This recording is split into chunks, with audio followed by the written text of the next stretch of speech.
राजगढ़ की गौरी अपने माता पिता की इकलौती संतान थी।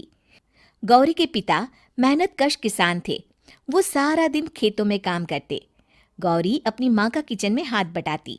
वो जंगल से लकड़ियाँ बीनती और माँ के चूल्हे में मदद करती। एक दिन वो जंगल में लकड़ी बीनने गई थी कि तभी उसे रोने की आवाज आती है।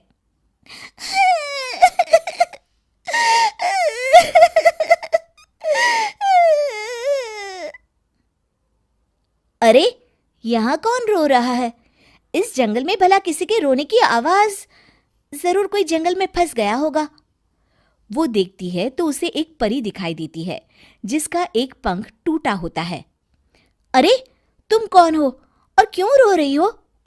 मैं परीलोक की रानी हूँ। पृथ्वीलोक में घूमने आई थी, लेकिन देखो ना, मेरे पंख ही टूट गए। अब मैं कैसे उड़ान भरूंगी? अरे, इसे जोड़ना तो आसान है। रुको, मैं अभी जोड़ देती हूँ। ये कहकर गौरी लकड़ी और रस्सी की सहायता से पंखों को जोड़ देती है। परी अपने जुड़े हुए पंखों को देखकर खुश हो जाती है और गौरी को वरदान देती है कि वो पूर्णिमा की रात किसी भी चीज को हाथ लगाएगी तो वो सोने की हो जाएगी।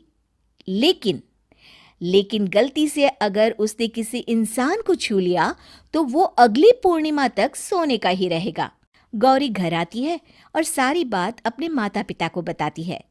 गौरी की माँ उसे कहती है, तू भी ना गौरी, सारा दिन परियों की कहानियां पढ़कर स्वप्न लोक में ही रहती है।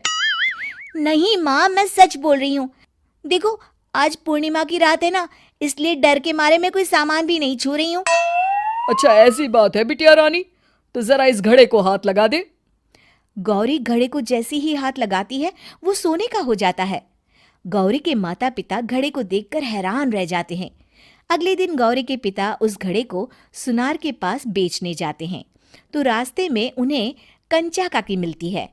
वो सोने का घड़ा देखकर गौरी के पिता से पूछती है, अरे गौरी के बापू, ये पीतल तो बड़ा चमक रहा है। अरे काकी, ये पीतल नहीं, सोना है, सोना। बेचने ले जा रहा हूँ। अरे, कहीं कोई लॉटरी लग गई है क्या? इतना सोना? गौरी के पिता काकी को गौरी को परी द्वारा दिए वरदान के बारे में बताते हैं। काकी गौरी के पिता की बात सुनकर सोच में पड़ जाती है और फिर अगले दिन काकी गौरी के घर आती हैं। गौरी के बापू, तुम्हारे लिए मैं एक खुशखबरी लाई हूँ। तभी गौरी की माँ पूछती है, क्या खुशखबरी है काकी? अरे, तुम्हारी बेटी का रिश्ता मैं अपने बेटे से करना चाहती हूँ।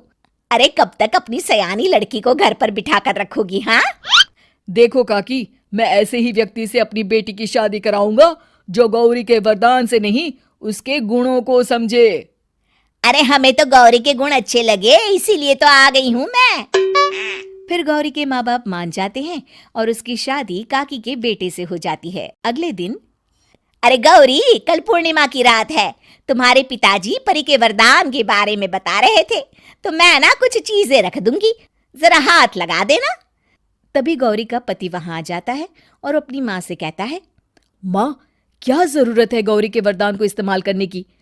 वैसे भी मेरी मेहनत से घर तो चल ही रहा है ना। और गौरी के पिता ने भी यही कहा था कि वो ऐसे ही व्यक्ति से उनकी बेटी की शादी करेंगे जो गौरी के वरदान से नहीं, उसके गुणों को समझे।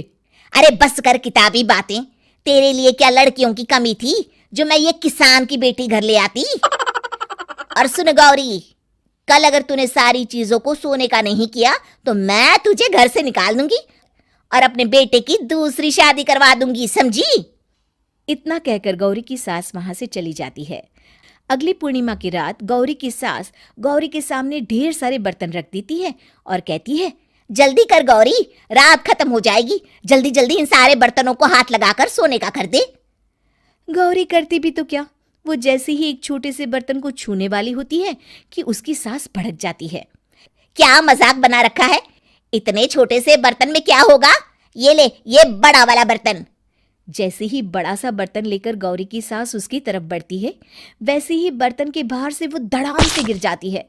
सास को गिरा देख गौरी उन्हें संभालने दौड़ती है और वो सास को हाथ लगाकर कहती है, अरे सासू माँ, क्या हो गया आपको? कहीं चोट तो नहीं लगी ना?